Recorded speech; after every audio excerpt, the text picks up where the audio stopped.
A few months ago, Redragon sent me their K686 Eisa Pro for review, and I was thoroughly impressed by its cushion gasket mount structure, smooth linear red switches, and 3 layers of sound dampening. But now Redragon has released this, the Eisa Max, and it does almost everything better than its little sibling, from better quality keycaps, increased battery size, and even more sound dampening. Both keyboards are the same 98 key layout with full plastic cases and a minimalist design with USB-C port in both wireless modes and a Win-Mac layout switch set off to one side along with the only splash of branding. There is a dongle and socket on the right side, but Redragon designed this to blend in with the black case bottom. On the top right, you'll find a black knob that controls not only audio to whatever device you're connected to, but the RGB backlighting as well. A quick turn of the dial either increases or decreases audio volume or RGB brightness, and short pressing the knob down will either mute audio or cycle through different RGB modes. Switching between the volume and RGB modes is quick and easy, so long as you follow my instruction and not the user manual. See, it tells you to hold the knob down for 3 seconds until you see the backlighting flash, but that doesn't work on the Max, nor on the Pro. Instead, long press the function key and the knob button for 3 seconds. Watch the numlock and caps lock indicator lights. They'll flash 3 times, and when they stop, you should have switched modes. The Max has a new and, in my opinion, more aesthetically pleasing color scheme with vibrant green keycaps, contrasted against bright white and deep black caps. The legends are far larger as well, but unlike the Pro, the main alphanumeric legends don't allow the backlight RGB to pass through. However, to make up for that shortfall, the Max has improved keycaps in the form of double-shot PVT caps with a rounded edge and MOA profile. I wasn't familiar with this profile prior to receiving this keyboard, so it took some getting used to, but since using the keyboard for the past 2 weeks, I've acclimated, and I like it.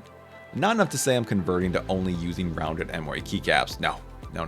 But I haven't had any desire to swap them out either. They're enjoyable for typing, and I find their angle is beneficial from an ergonomic standpoint. Of course, if the MOA profile isn't ergonomic enough in itself, the Max has 2 kickstand feet on the bottom for multi-level height adjustment. Aside from just typing, I also found these keycaps and the profile ergonomically beneficial for gaming, despite initial concerns they wouldn't be since they're flatter than what I'm used to. But being made of PVT may have helped, since the keycaps have a little bit of texture to prevent my fingertips from sliding around, and the little bit of curve on them has also proven sufficient. Meanwhile, switches on the Max are far better than the Pro, which sounds harsh, I know, since I really enjoyed the experience with the Pro linear reds. But after experiencing the new custom linear Mint Mambo switches, there's no denying the leap in quality. It's massive. The Mambos are smooth, quiet, and make a bit of a tactile snap when fully actuated. They're also thick lubed, so what noise you can hear has a cleaner tone to it, and it's completely void of any pinging feedback. To demonstrate the difference between the Mint Mambos and the Reds, I've swapped the switches under the H keycaps on both keyboards. On the Pro model, the Mambos sound deeper and heavier.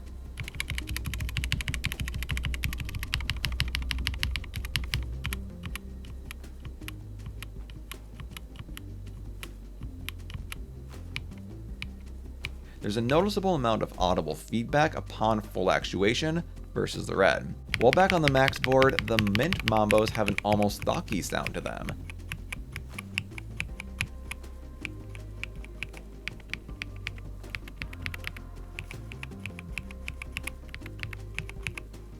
With your ear to the keys, you can also hear the slide of the linear Red all the way through its travel, whereas the Mambo travels silently until bottoming out, where you hear that hint of tactile snap.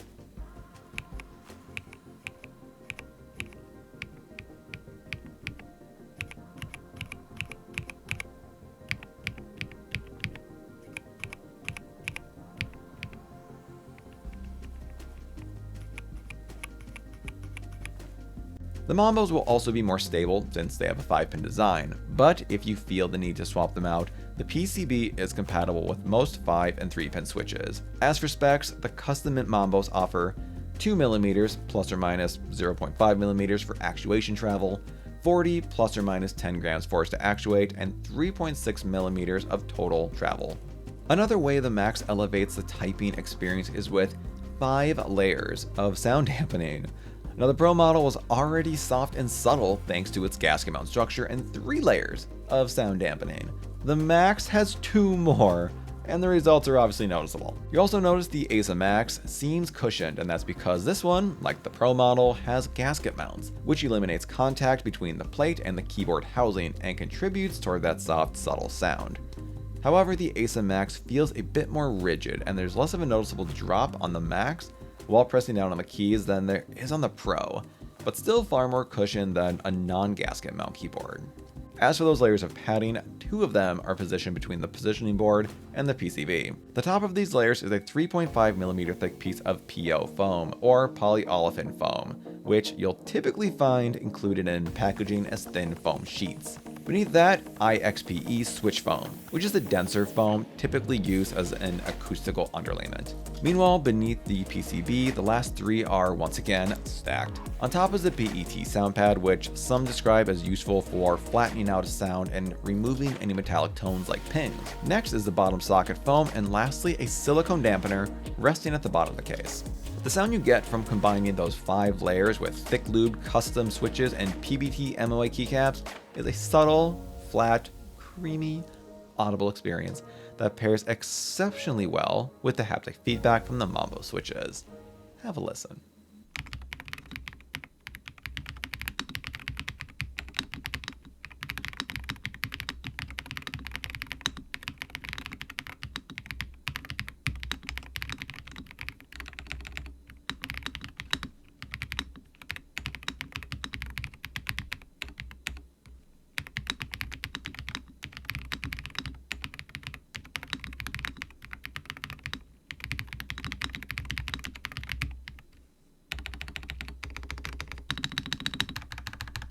Like so many other keyboards on the market right now, Eisa Max offers 3-mode wireless connectivity in the form of wired USB-C, 2.4 GHz mode when paired to the included dongle receiver, and Bluetooth 3.0 and 5.0.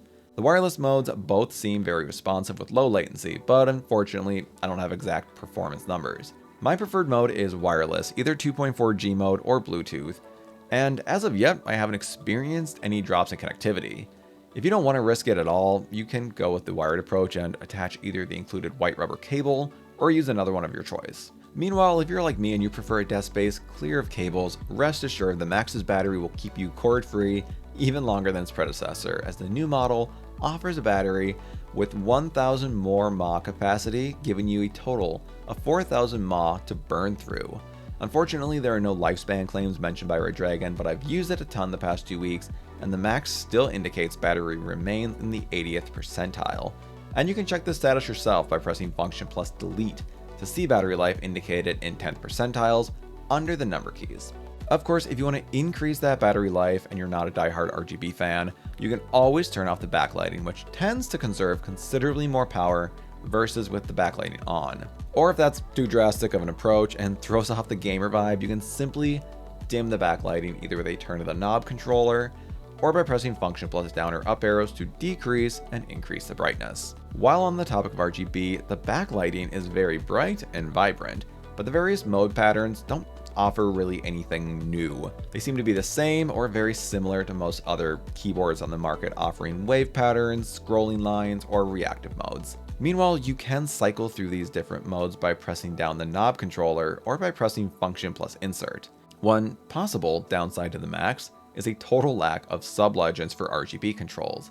But if you're someone that barely uses these function combos, the keyboard aesthetic is better off without the sub-legends and symbols cluttering up space and ruining the minimalist appearance of the keycaps. Despite not specifically indicating combo controls on the keycaps, there are combo controls listed in the manual, and I will share them here. For instance, to change the mode, press Function plus Insert. To change the color, when applicable, press Function plus Page Up. Backlight speed can be increased and decreased with Function plus right and left arrows respectively. And to reset RGB to default settings, press and hold Function plus Escape for 3 seconds. And if you want even more control of the RGB or even some key assignment and macro power, then you'll want to download the free software from RedDragonShop.com. The software allows you to set a sleep timer for wireless mode and adjust debounds or create key assignments or combos for commands such as home, end, or print. Here, RGB can also be fine-tuned with self-define or select a specific light effect rather than scroll linearly through modes with a knob or key command. You can even adjust brightness and speed in here. If you fancy a responsive effect, you can sync your RGB with audio from your connected device and adjust the gain factor and smoothness, or just create some macros, whatever you want to do. So this has been the Redragon Eisa Max.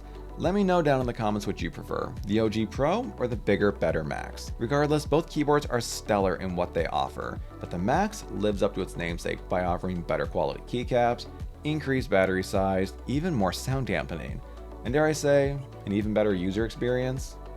Go big or go home, right?